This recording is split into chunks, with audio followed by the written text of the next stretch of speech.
দাউদ বা fungal infection বা ringworm খুব কমন একটি চর্ম সমস্যা। আসসালামু আলাইকুম, আমি ডক্টর পাপিয়া হেভেন, চর্ম ও যৌনরোগ বিশেষজ্ঞ। আজ আপনাদের সাথে কথা বলবো দাউদ বা ফাঙ্গাল ইনফেকশন নিয়ে। দাউদ আমাদের স্কিনের একটি ছত্রাকজনিত বা ফাঙ্গাসজনিত চর্ম সমস্যা, যেটি আমাদের নখ থেকে শুরু করে আমাদের ত্বকের যে কোনো স্থানে হতে পারে। তবে আমাদের স্কিনের যে জায়গাগুলি চাপা থাকে, যেমন অ্যাক্সিলা বা বগল, গ্রয়েন বা কুচকির ভাঁজে, স্তনের ভাঁজে মহিলাদের ক্ষেত্রে, এছাড়া শরীরের যে কোনো স্থানে হতে পারে। বাচ্চাদের ক্ষেত্রে এটি মাথায় খুব বেশি দেখা যায়।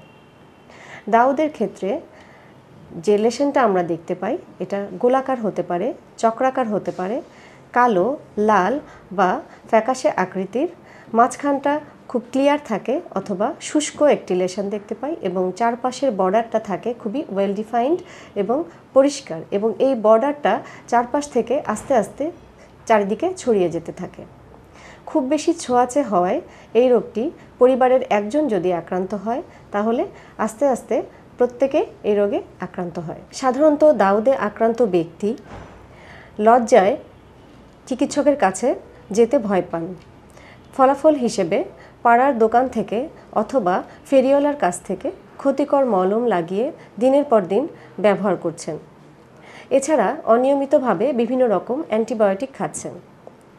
এর ফলে যেটা হয়, এই সহজেই নির্মূলযোগ্য রোগটি খুবই জটিল আকার ধারণ করে এবং আর সহজে সারিয়ে তোলা সম্ভব হয় না। অনেক সময় দেখা যায় দাউদে আক্রান্ত ব্যক্তি সঠিক চিকিৎসকের পরামর্শ নিচ্ছেন, চিকিৎসাও নিচ্ছেন, কিন্তু কোর্স কমপ্লিট করছেন না। অর্থাৎ চিকিৎসক যেভাবে ওষুধ দিয়েছেন বা মলম দিয়েছেন, পুরো কোর্সটি কমপ্লিট না করে 1 মাসের ওষুধ খাওয়ার পরিবর্তে 15 দিন বা 7 দিন খেয়ে ওষুধটি বন্ধ করে দিচ্ছেন। এক্ষেত্রেও দাউদটি প্রথমে একটু সেরে গিয়ে আবারও অনেক বেশি আকারে সারা শরীরে ছড়িয়ে পড়ে। আবার দেখা যায় পরিবারের সবাই আক্রান্ত হয়েছে, কিন্তু চিকিৎসা নিচ্ছে মাত্র একজন। ফলে যে চিকিৎসা নিচ্ছে উনি ঠিক হয়ে গেলেও আরেকজনের কাছ থেকে আবারও সে আক্রান্ত হচ্ছে।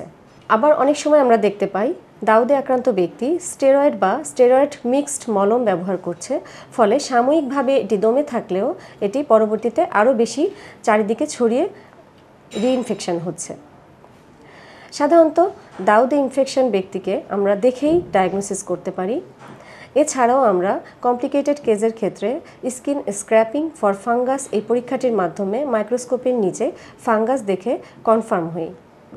যখন আমাদের কাছে দাউদে আক্রান্ত ব্যক্তি চিকিৎসা নিতে আসে, আমরা প্রপার অ্যান্টিবায়োটিক বা অ্যান্টিফাঙ্গাল দিয়ে থাকি, যেটা একটু লম্বা সময়ের কোর্স।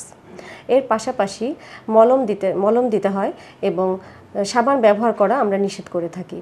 এর পাশাপাশি যে গুরুত্বপূর্ণ ইনফরমেশনগুলি আপনাদের জানা দরকার, সেটা হচ্ছে পরিধেয় কাপড় চোপড় প্রতিদিন ভালো করে ধুয়ে রোদে শুকিয়ে সম্ভব হলে আয়রন করে পরতে হবে, যাতে করে রিইনফেকশন তৈরি না হয়। সুতরাং আপনার পরিবারের কোনো ব্যক্তি যদি দাউদে আক্রান্ত হয়, তাহলে দেরি না করে অবশ্যই সঠিক সময়ে সঠিক চিকিৎসা নেবেন এবং সুস্থ থাকবেন। আজকের মতো এ পর্যন্তই। সবাইকে অসংখ্য ধন্যবাদ।